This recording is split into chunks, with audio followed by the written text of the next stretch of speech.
Dnes vám ukážem, prezradím, čo používam na líčenie ja. Už mám make-up, takže už som použila naše produkty. Nechcem sa s tým zdržiavať. Veľmi vám odporúčam používať na obočie našu takúto ceruzku, ktorá má z jednej strany tak kevku na rozčesanie, učesanie neposlušného obočia. A to je potom takáto, tak počkajte, že by ste videli, šikmo skosená ceruzka, pekne sa vysúva a presne sedí a krásne si viete obočie obkresliť. Takže ja naozaj milujem a odkedy ju predávame, vždy ju používam. Máme ju v hnedej a máme ju aj v takej tmavo-sivej, kosmos farbe, ale viete čo, že aj čiernovlásky si berú túto čiernu. No už potom si len začešem. Je to niečo fantastické. Táto ceruzka vydrží veľmi dlho, nestojí veľa a nerozmazuje sa. To obočie bude mať až do večera také krásne, ako teraz ho vidíte. Krásne, nie? No, potom ja si robím linky. Na linky Pardon. Ja som vám fixku išla ukázať. Na linky používam našu fixku. No, veľa žien, aj dievčat sa bojí používať fixky a linky, lebo že si robia si potom s ceruzkou. Tak ja vám ukážem, ako je to jednoduché. Ja som síce už namaľovaná, ale prebehnem si to, aby ste videli. Takže stačí vám naozaj ísť jedným smerom ľahučko a už je to nakreslené. To je úplne práca hrou. Áno? Aj tu vám ukážem. Úplne to tenúčko. Keď sa pomýlite, idete naspäť. Verte mi, ja som bola mesiac v Tajsku a každý deň sme boli pri bazene a pri mori a vždy som bola namaľovaná, nalíčená.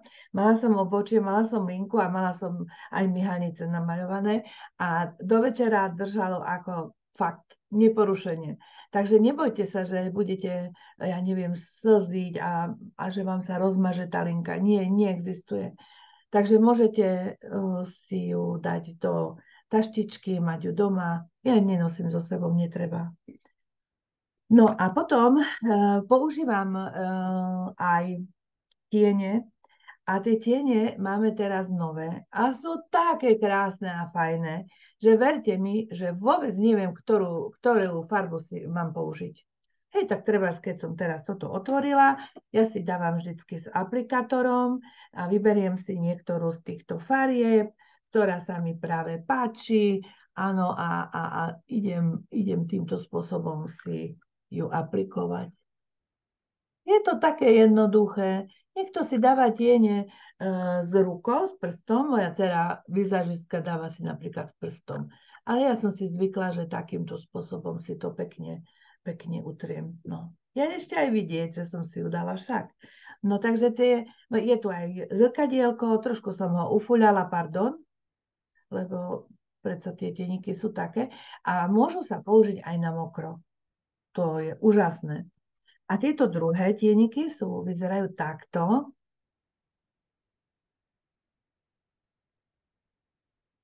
Nádherné, jedné krajšie ako druhé.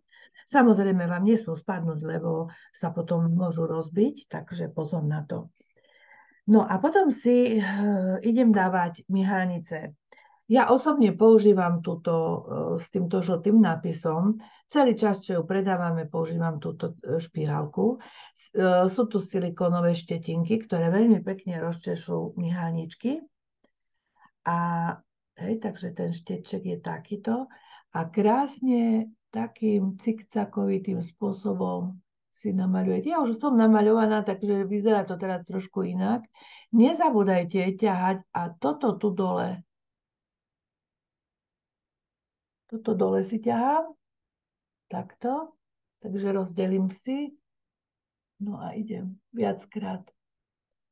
Vynikajúca špirála. Čo som si všimla na tejto špirále je, že nerozmazuje sa. Takisto si môžem urobiť na ruke a zafarbiť a drží to krásne.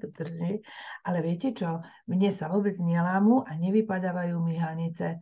Takže mám oveľa hustejšie a zdravšie. A to sa veľmi teším, samozrejme každá žena sa tomu teší.